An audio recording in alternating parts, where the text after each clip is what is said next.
Hello friend, popular TV serial तुमसे तुम तक के आगे आने वाले अपकमिंग एपिसोड में अब आप देखने वाले हैं कि मीरा अब बहुत ही बड़ी घटिया चाल चलने वाली है। वो यशवर्धन के ऊपर मॉलेस्टेशन का ब्लेम लगा देने वाली है और ये खबर वो पूरे न्यूज़ चैनल मीडिया वालों में फैला देगी और पूरे शहर में यही न्यूज़ चल रही होगी कि वर्धन ग्रुप ऑफ इंडस्ट्री के जो वाइस प्रेसिडेंट हैं उनका यहाँ पे वर्धन ग्रुप का जो बेटा है, छोटा बेटा, उसे मॉलेस्टेशन करने के आरोप में कोशिश की है। यहाँ पे अपने ही न्यूज़ चैनल देखकर यहाँ पे सभी घर वाले शॉक्ड हो जाते हैं। उन्हें यकीन नहीं आता है कि ये न्यूज़ वाले आखिर क्या चला रहे हैं, क्योंकि यहाँ पे यशवर्धन भी बहुत डरा हुआ होता है। गायत्री माँ के पास चिपक के बैठा होता है जैसे इसे बहुत डर लग रहा हो। जी हाँ, आने वाले एपिसोड में आपको देखने को मिलेगा कि यहाँ पे मीरा जो प्लान बनाई होती है उस प्लान में काम कर रही है।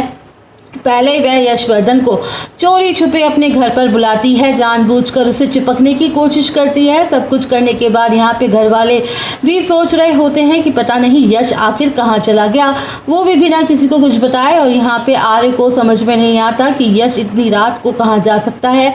उसके बाद यहाँ पे आर्य को पता चलेगा कि मीरा जानबूझकर यहाँ बढ़ चढ़कर बताएगी कि रात में यश घर पे आ गया था, वहाँ पे वह मुझसे चिपकने की कोशिश कर रहा था और यहाँ पे ऐसी हरकतें कर रहा था। उसके बाद ऑफिस में भी उसने मेरे साथ ये सब कुछ करने की कोशिश की। पता नहीं इस यश को क्या हो गया है, इस तरीके से वो बिहेव कर रहा है। यश बदनाम करने की कोशिश करती है और फिर मीरा यहाँ पे बनेगी विक्टिम और खेलेगी विक्टिम कार्ड और बोलेगी कि देखो मेरे साथ क्या किया है इस आदमी ने, अब मुझे कौन शादी करेगा, मेरा क्या होगा, मेरी तो इज्जत खराब हो गई। तो यहाँ पे जो मीरा का प्लान है वो वर्धन हाउस में एंटर करने का होता है। तो मीरा यहाँ पे नई चाल चलेगी। मीरा फिर यहाँ पे ऐसा दिखाएगी कि कोई उससे शादी नहीं करना चाहता, तो यहाँ पे यशवर्धन से शादी करके इस घर में घुसने की कोशिश करेगी। अब यहाँ पे देखेंगे कि ये सब कुछ जो हो रहा होगा अन्नू को बिल्कुल अच्छा नहीं लगेगा। उसे लगता ही नहीं है, उसे यकीन नहीं है कि उसके जो यश भैया ऐसा कोई घटिया हरकत कर सकते हैं। ज़रूर कोई और बात है, क्योंकि यश की जो मानसिक स्थिति है वो इतनी भी अच्छी नहीं है कि वो इस तरीके से की हरकत करने की सोचें। तो यहाँ पे अन्नू यहाँ पे समझाने की कोशिश करेगी, लेकिन कोई भी अन्नू की बात नहीं सुनेगा। गायत्री माँ को पूरा यकीन होता है कि यश ऐसा कभी नहीं कर सकता, लेकिन घर के जो बाकी लोग होते हैं उन्हें यकीन नहीं होता है। यहाँ तक कि आर्य को भी यही लगता है कि यश कुछ भी कर सकता है, क्योंकि उसकी मानसिक स्थिति ठीक नहीं है। तो क्या हुआ, वह कुछ भी हरकतें कर सकता है। तो यहाँ पे आर्य भी उसका साथ नहीं देंगे।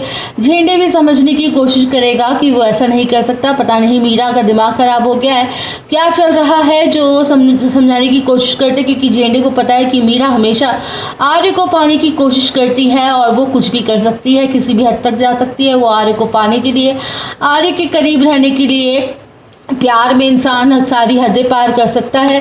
मीरा भी यही कर सकती है, वो पागलपन में किसी भी हद तक जा सकती है। यहाँ पे वो प्यार करती है आर्य से। जिस इंसान को प्यार होता है वो किसी भी इंसान से उसके साथ इस तरीके का हरकत कभी उनके परिवार को, उनकी इज्जत को नहीं तरीके से लूटने की कोशिश करता। और मीरा जो कर रही है, यहाँ पे झेंडे को पूरा शक हो गया है कि यहाँ पे वो बार बार आर्य को समझाती है, लेकिन आर्य बिल्कुल भी नहीं सुनने का नाम लेते हैं। वो बार बार कहते हैं कि यश ने जो कुछ भी किया है मीरा के साथ, उसे ऐसा नहीं करना था। मीरा यहाँ पे सालों से हमारे यहाँ काम कर रही है, हमारे ऑफिस में, वो ऐसे काम क्यों करेगी? वो इस कंपनी की वाइस चांसलर है, वाइस प्रेसिडेंट है, वो खुद की इज्जत के बारे में इतनी घटिया बात कैसे उड़ा सकती है। यहाँ पे देखेंगे कि आर्य को बिल्कुल भी नहीं सुनने वाला है। मीरा धीरे धीरे अपनी साड़ी से तो घर के अंदर एंटर करने दिखाई देगी और यहाँ पे देखेंगे कि आर्य सर भी मीरा की केयर करते हुए दिखाई देंगे। उन्हें लगेगा कि मीरा के साथ बहुत बुरा हुआ है, वो भी उसकी काफ़ी ज़्यादा कंसर्न करेंगे।